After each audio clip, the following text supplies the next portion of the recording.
In this video, we will learn about post-order tree traversal and how to implement post-order traversal using C++ code. Let's create a function with a void return type named postorder. It will take in one parameter, a node pointer named root. Inside of this function, we will check if root is null. If so, we will return from the function.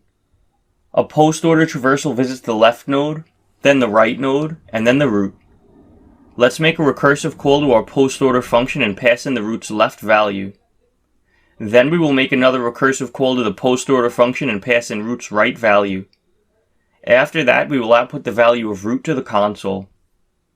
Inside of C++'s main function, we will make a call to the post-order function and pass in root. When we run the code, notice that the nodes are printed out in the order A, C, B, as expected.